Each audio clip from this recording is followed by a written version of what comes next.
Hello, I'm Greg Robinson, Executive Director of the Orangeburg County Development Commission. Discovering future career opportunities is an important step, even at this stage of your lives. What would you like to be when you grow up? What are your career interests? Which of the 16 career clusters would you fall under? I join your schools, your parents, your school counselors, career specialists, in a desire to help guide you in that direction. Please join the Orangeburg County School District as we present to you the first virtual career fair.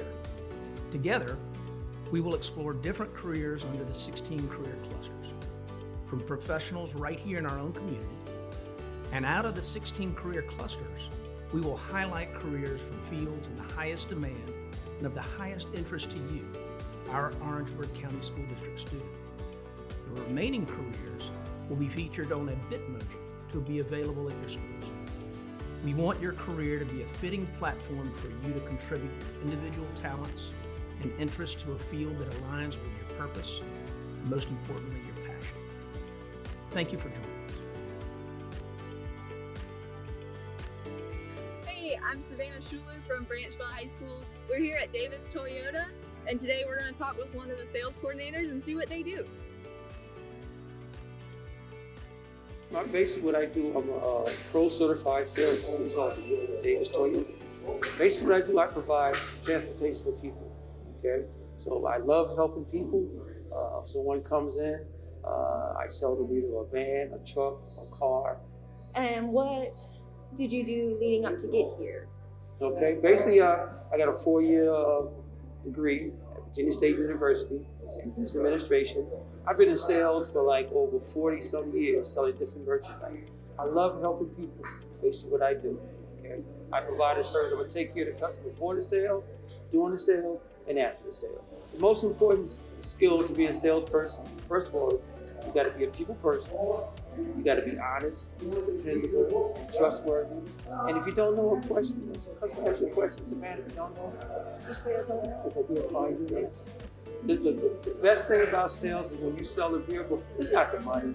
It's just the point that when you provide a service for someone and they didn't think they could get into a vehicle, and you do everything in the world from A to Z to get them in a vehicle, and seeing that smile on their face, it's priceless. Money cannot pay for that. Well, first and foremost, go into sales, like I said at the beginning, you gotta love helping people. You gotta love long hours, and it's not the money. The money will come. You just gotta love helping people. That's the number one thing. If you love helping people, it's a smooth sale. And now we're going to talk to Scott Frost from Zeus to see what he does. Well, I'm glad you asked. I live in a very exciting world. I live in the world of IT, which means every day something new is different and changing. It includes everything from keeping IT systems, the network up and running, the laptops, desktops, mobile phones, cybersecurity as well, to make sure that the bad guys aren't able to get in and do nefarious things within your network. So every day is a constant change. If you hate being bored, IT is the place to go. So IT has a wide range of jobs. You can go everywhere from being a project manager. You can go into the networking side of things and say, how do you keep things connected? Or in our world, as we're wearing these masks because of COVID, you can work safely at home, and all that's part of a network engineering job. You could be a business analyst. You want to understand how a business runs, and you want to be able to answer questions and be able to say, well, what do you really want out of that application? Or what do you really want out of that service of IT? That's a business analyst. Or you want to get into business intelligence. So, and again, those are only just the top of what an IT professional can do. And then personally, what is your favorite thing to do when you're at work and when you're working?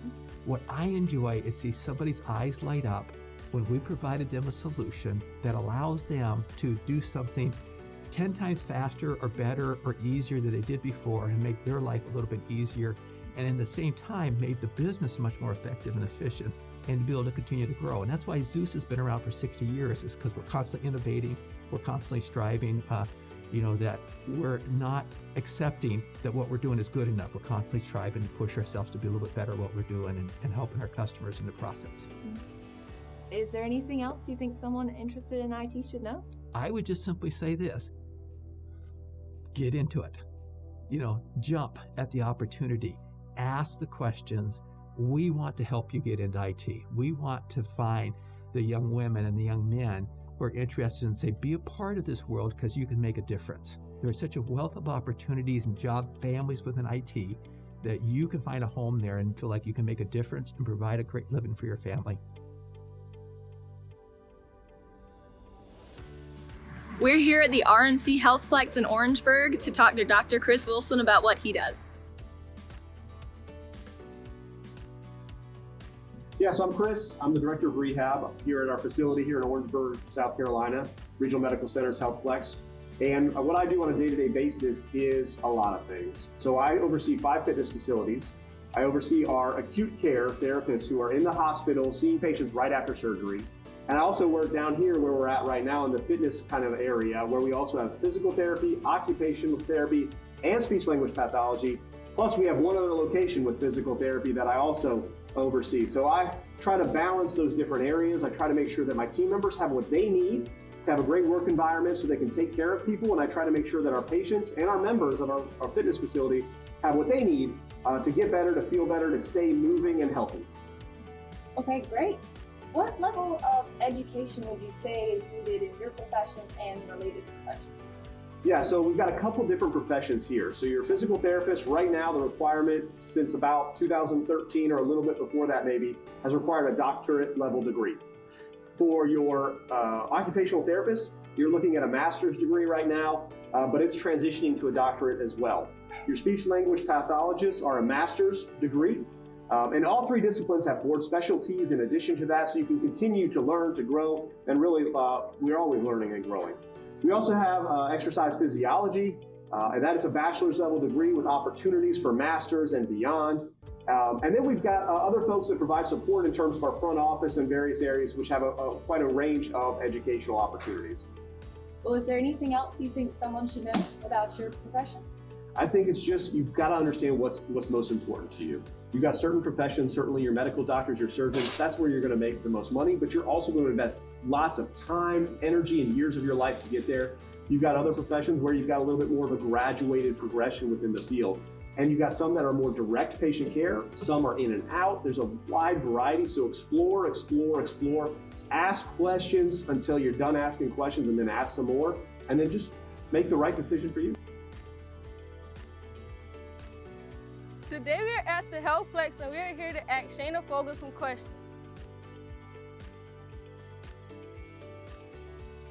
What does an occupational therapist do? So occupational therapists basically take people, like everyday activities that a person does, which we consider as your occupation. So as far as like your self-care, bathing, dressing, cooking, all of that type of stuff. And if you're injured, then we come in and we come up with interventions that can help you regain your strength and independence. What level of education is needed to become an occupational therapist assistant? So of course you want to graduate from high school diploma. You want to get your associate's degree. Once you get your associate's degree, then you go into getting your license and your certification through South Carolina licensing boards. What advice would you give someone that would like to become an occupational therapist assistant? I would say shadow someone or shadow the field that you want to be in. So with occupational therapy, shadowing someone in rehab, making sure that's something that you really want to be interested in. Do your research, reach out to a therapist, a mentor, someone that can encourage you and give you a little bit more background information with it. How long have you been an occupational therapist? I've been an occupational therapist for 10 plus years now. What advice can you give about professionalism, showing up on time for work, and dressing for success? You should always remain professional at all times. And let me tell you, people are here to check you if you're not professional, but you always want to be ready, so you won't have to ever get ready. So showing up on time, dressing for the occasion, being bold in your career, whatever it may be, and trusting in yourself and finding that passion within yourself. This is my last question. Social media is such a big part of the way people express themselves. Can you give advice on how to use social media appropriately for your success? So of course, social media is a big thing. You got your TikToks, you got your Instagram, you got your Facebook, you got all of these different things.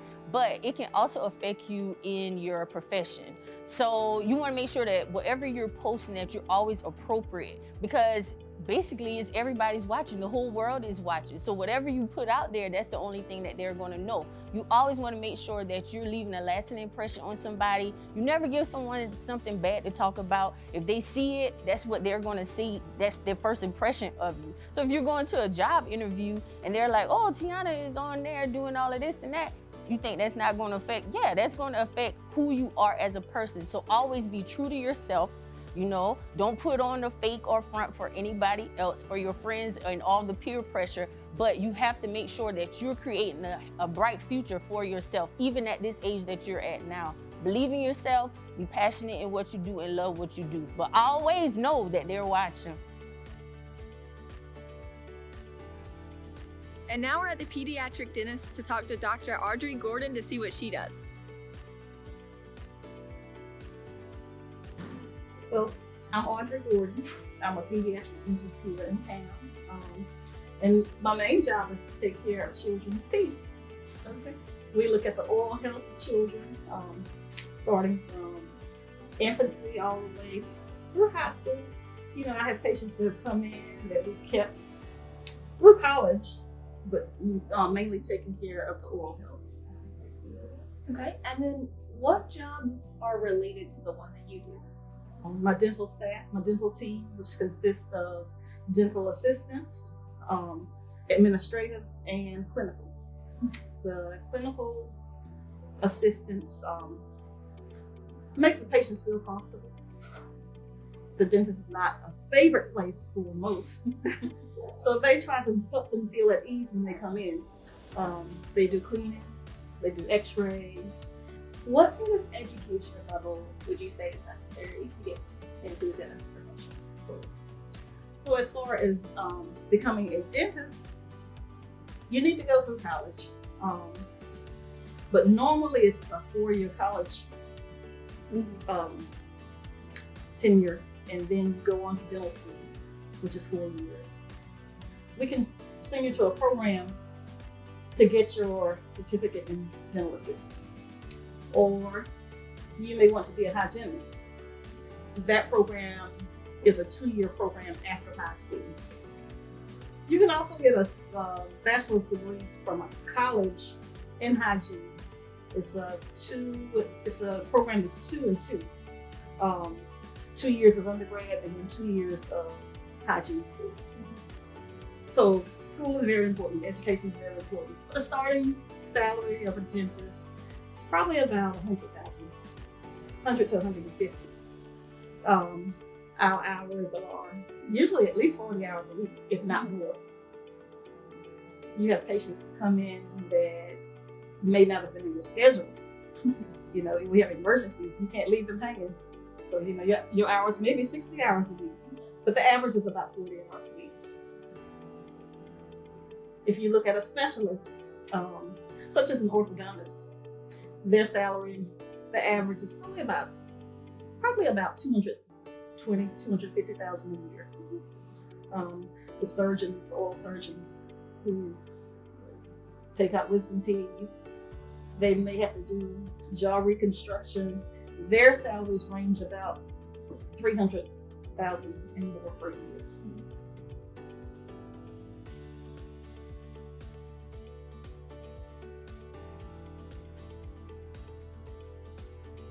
What does you do on a day-to-day basis? I work on a team with a few people who help to create a lot of our visuals. Anything that really kind of connects the dots from the corporate office to our customer, I would say that that is the marketing team's main job. We're a manufacturing facility. We're making pharmaceutical products, so medications. We have 2 divisions. So on one side of our company, we're making respiratory products. And then on a different side of our company, we're making drug shortage medication. In marketing specifically, what sort of education level do you usually begin with? So for my current job in marketing, I did attend a 4-year university and I got my bachelor's of arts degree. Mine was in public relations. I wouldn't say that that's necessarily a requirement, but I do think that some college education is beneficial in a marketing office. So I would say preferably an associate's or a bachelor's degree to work in the marketing office. We have some graphics design majors, communication, so they all kind of fall under a similar umbrella.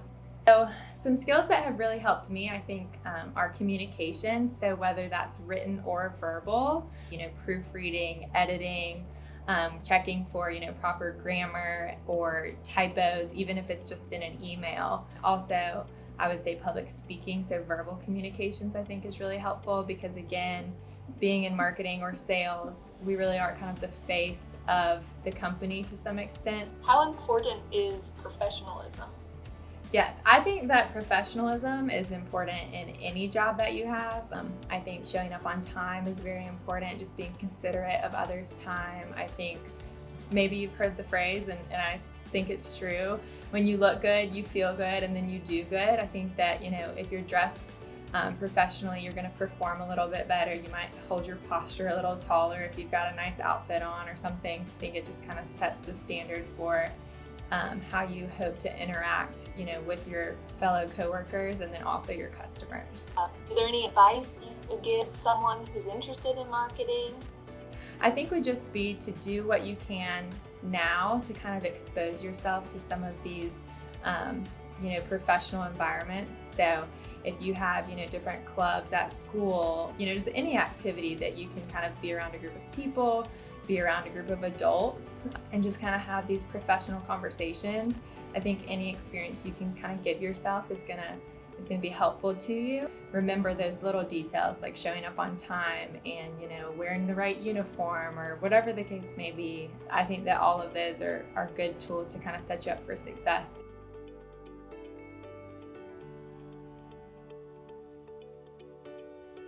I'm Bushette, and today we're at Wholesome Cement Plant in Holly Hills, South Carolina, and we're going to ask some employees a couple of questions. What level of education do you need for your position? For my position, I have a bachelor's degree in sociology and I have a minor in psychology. I don't necessarily use the degrees, but they do come in handy. You could also have a business degree to do my work with HR and have a HR emphasis. And a lot of folks do have master's degree in business. And what's the salary range for someone starting out in your position, and then, as they move up, how does that grow?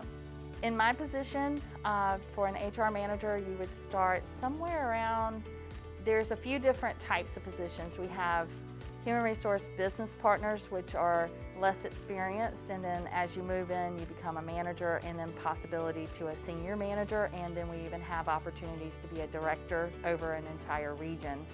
And the salary range for that would be somewhere between $70,000 to $130,000 a year.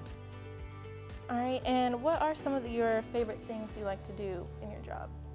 In my job, I do a lot of recruiting, so it's an opportunity to meet and hire new people for the plant specifically. I also work with different states and different divisions throughout the company, but what I like about recruiting is getting to meet people and pick the right people for the jobs that we have. So it's my opportunity to find people that are going to come in and be of value to our plant.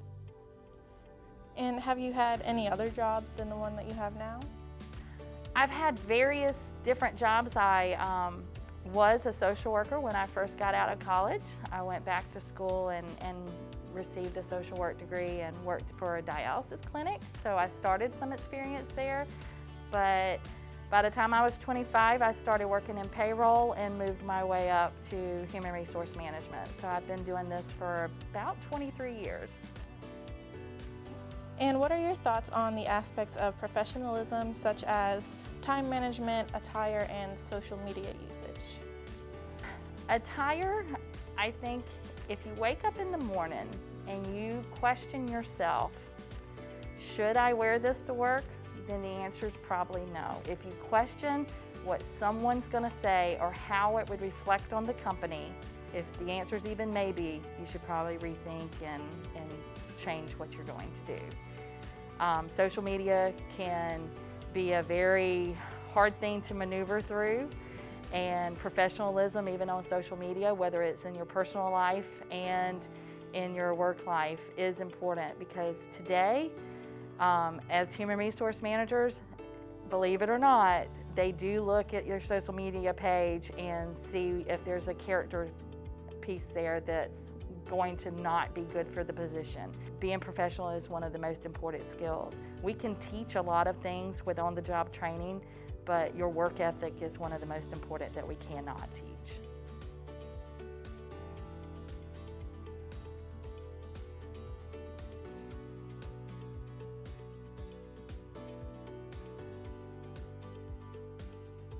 What level of education do you need for your position? For my position, you could certainly hold this position with a high school diploma. Technical degrees and or bachelor's degrees would probably serve you better in this position. And what's the salary range for someone starting out in your position, and then what is it as they continue to move up? I would say a typical salary range for my position is somewhere in the $70,000 to $105,000 range. What are some of your favorite things to do in your position? Probably at the top of the list would be, being able to develop people, develop their skills in their jobs, getting to know and understand the people. Secondly, as far as favorite things, is the technical side of it, understanding the plant equipment, the process, and being able to solve some of the bottlenecks. And have you had any other jobs before the one you have now? I have. I started with a company in Orangeburg where we produced Teflon tubing, and I progressed from an operator into the research and development department there.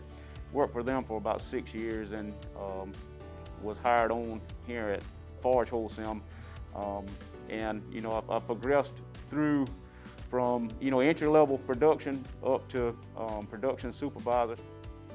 And what are your thoughts on the aspects of professionalism, such as time management, attire, and social media use? For me, time management is very important. It's important that we manage our time and their time correctly. If not, we don't meet our milestones and goals for the day, for the week, for the month. Professionalism is very important. To me, it's all about how you present yourself to the company, to other people. Social media is a very important platform. It allows people another avenue to present their opinions, their ideas, but you have to be very careful with social media as to how you present yourself, what you post, what you share, what you like, whatever the terms may be for social media. There may be a potential employer that's looking at social media, or in your case, being a senior in high school, there could be a college administrator that's looking at social media. So you don't want it to negatively impact your life in any way.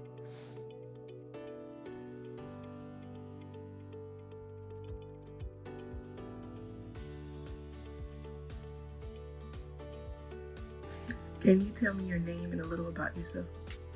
My name is Chantelle Butler. I am a resident of Atlanta, Georgia. I'm originally from Branchville, South Carolina. Deputy Butler is my mother at Branchville High School. Can you tell us where you work and what you do there? I work for UPS as an automation engineer. My current job consists of managing 9 mechanics. Mechanics are people who maintenance our equipment. They maintain it, they fix it, they work on it, they do anything that we need them to do to make sure that at UPS we're able to move a package from one place to another. So the mechanics are pretty much our superheroes They make sure our equipment functions as it should so that we can make sure that you guys get your packages on time. What is the level of education for this career? The level of education needed for this position would be a 4-year degree from an accredited university. I attended Clemson University. I'm class of 2014, where I obtained a Bachelor of Science in Electrical Engineering. What are some of the positives to this career? The thing I like most about my job is that I'm able to troubleshoot.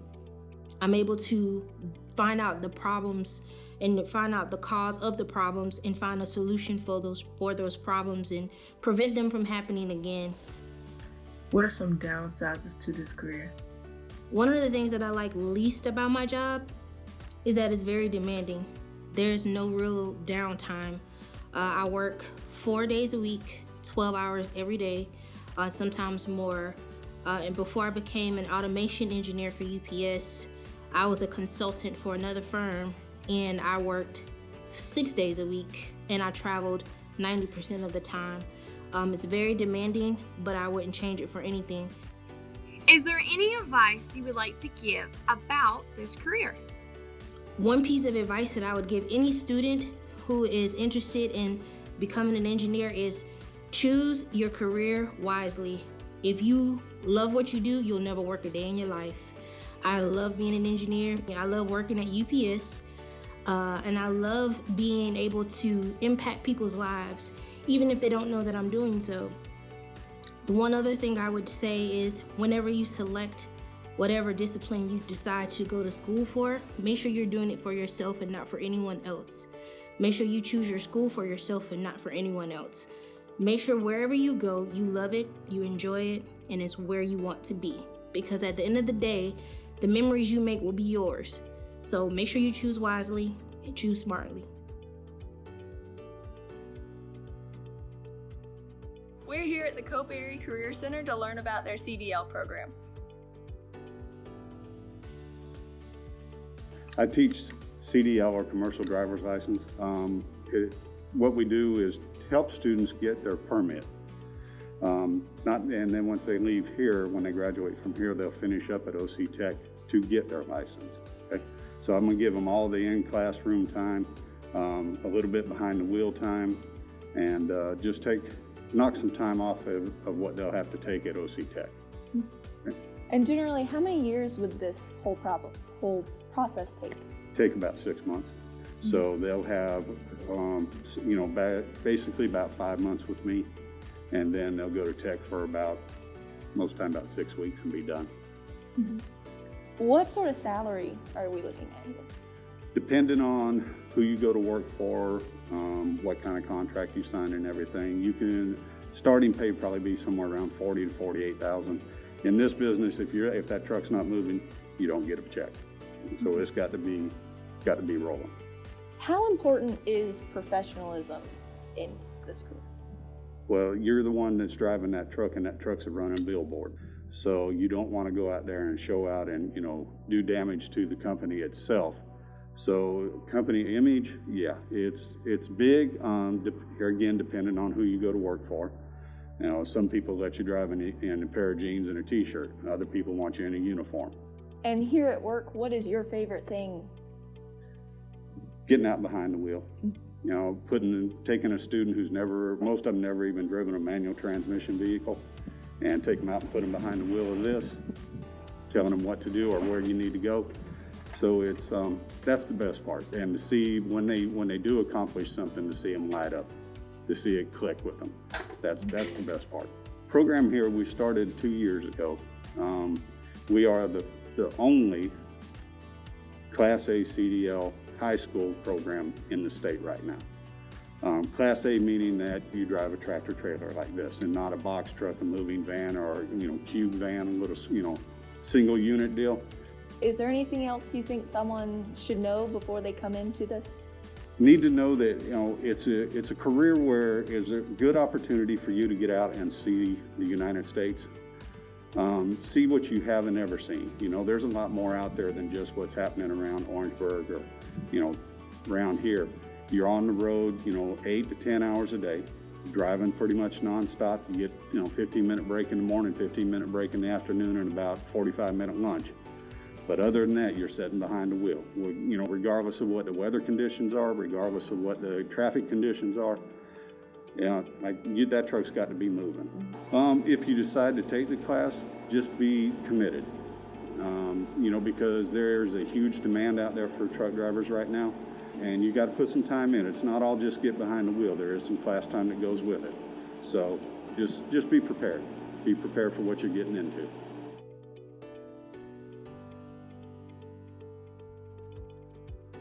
Today, we are here at Bimbo's Bakery to talk to Kayla Gibson and ask her some questions about her career. I would like to start off by asking, what is the level of education that's needed to work here? A high school diploma. What is the hourly range? It ranges from $17 an hour to $20 an hour. And my last question is, what are your favorite things about working here? My favorite thing is helping others get my machine working efficiently to get the product and quality that's necessary here to produce at Bimbo Bakeries. I appreciate it. Thank you. You're welcome. My first question is, what type of advice do you have for someone who is looking for a job, and what opportunities do they need to look out for? First, I would let them know to come in, be patient with an open mindset. Come in, be strong, open-minded. What skills do you look for in employees? We look for stability. We look for being on time. We're pretty much gonna tell or notice if you're willing to work that first week, because you're gonna perform. When you come to work, and if you want to work, you're gonna act like you want to work. You're gonna perform if you want to work. So we basically gonna know. We want people that come in and get the job done, help others. What are some of the jobs that are available here? Right now we're looking for oven operators. We're looking for divider operators. We're looking for mixer operators. We're looking for wrappers. What is your idea of characteristics found in a professional employee?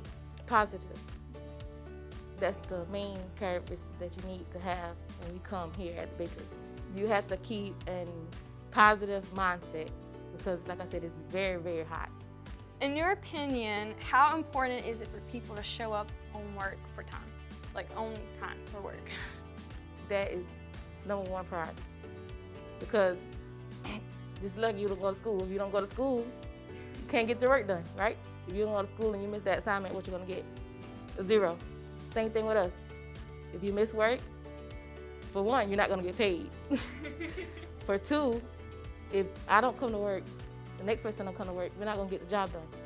So it's gonna be somebody that should have been working in their own area is gonna be working in your area that's gonna be working harder.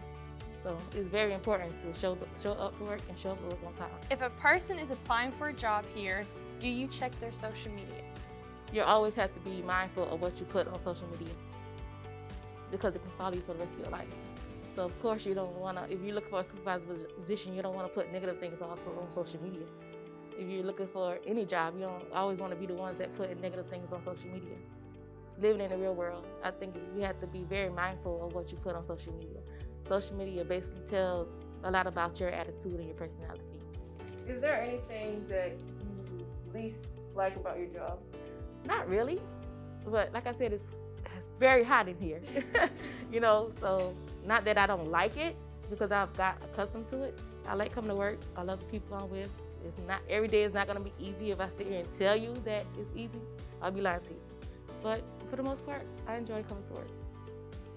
When applying for here, just be open-minded, come positive, ready to work. When you can start working, I'm pretty sure you're gonna love it. Because I stepped out on faith here. I drove an hour and a half every day to work. So just be positive, come to work. If you wanna do it, you're gonna do it. So.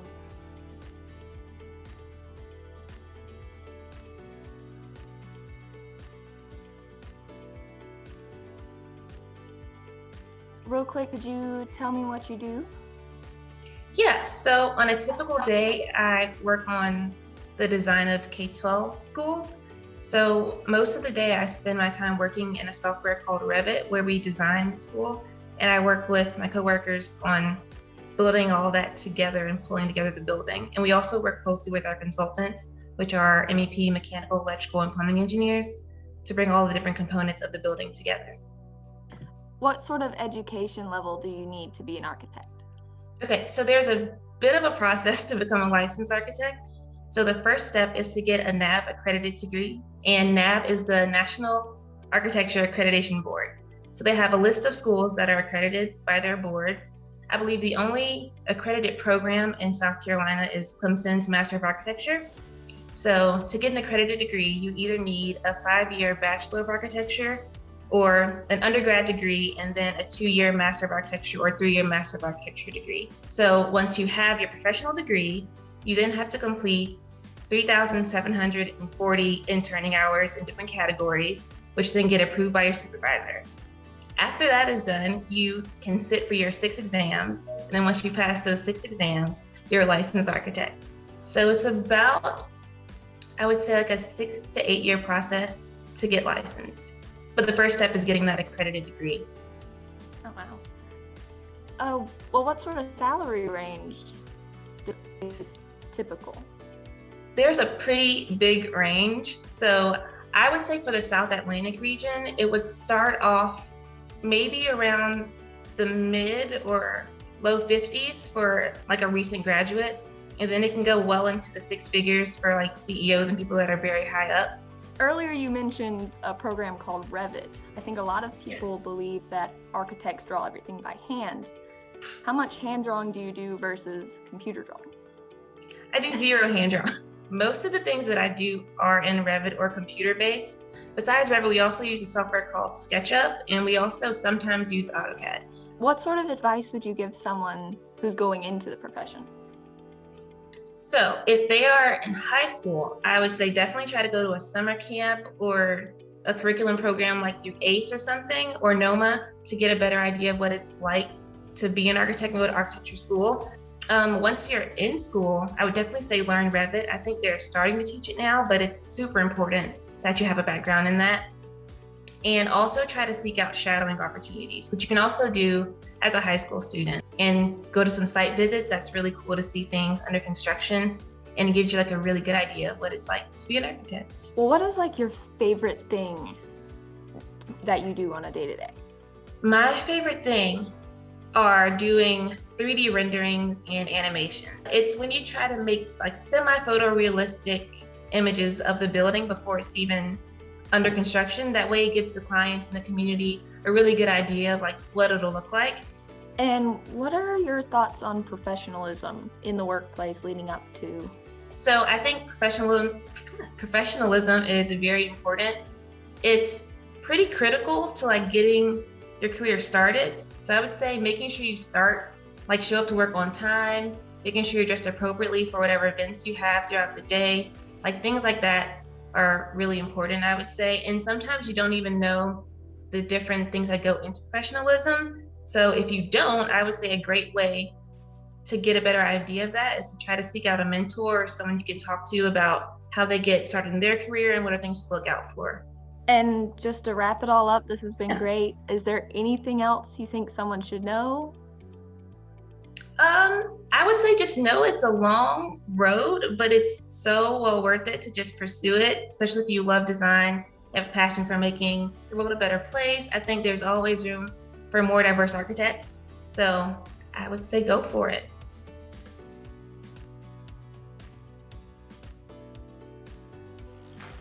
My name is Tracy Scoville.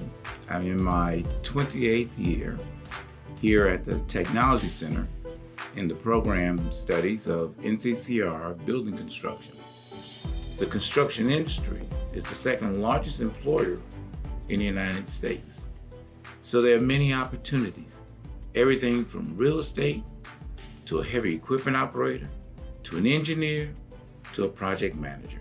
Upon graduation, they can go into a 4-year institution and major in something like civil engineering. They can go into a 2-year program and study building construction, technology, or program management.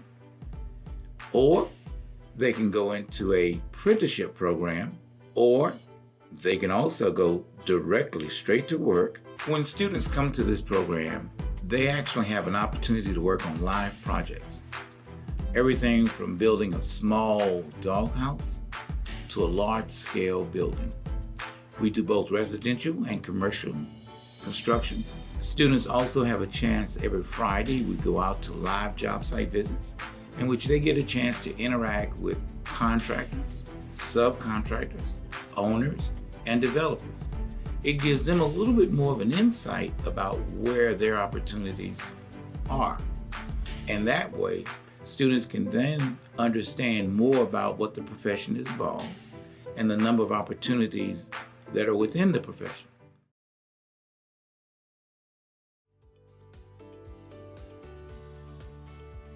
Hello, Orangeburg County School District. My name is Miss Yvette Perriman-Brown, and I'm the Career Specialist for Robert E. Howard Middle School.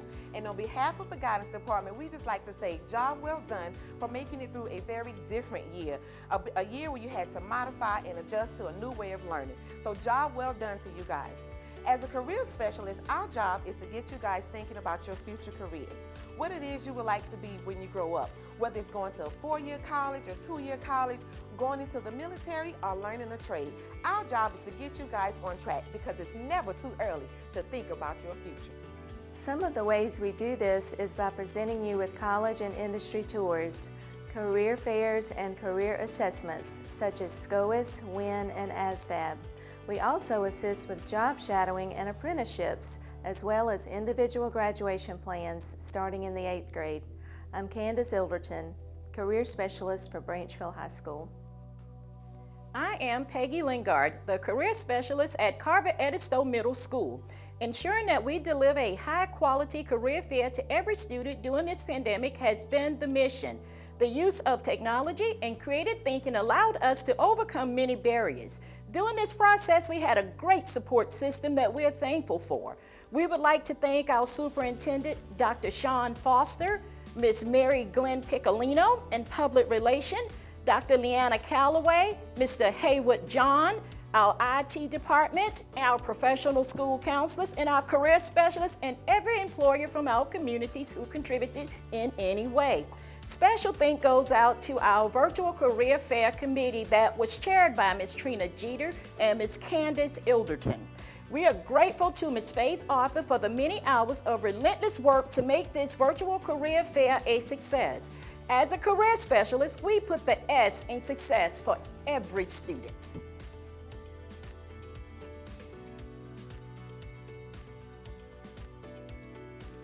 We hope that you enjoyed exploring the different career clusters that was displayed and now have a better idea of which direction to travel. Please don't forget to visit the Bitmoji Classroom to explore the other career clusters. We would like to thank everyone for their contribution to our district's first virtual career fair. It is our ultimate goal to ensure that you, our future leaders of tomorrow, discover a career pathway that brings you joy as well as financial stability. Join your school community in a commitment to supporting each of you in identifying your unique pathway to success.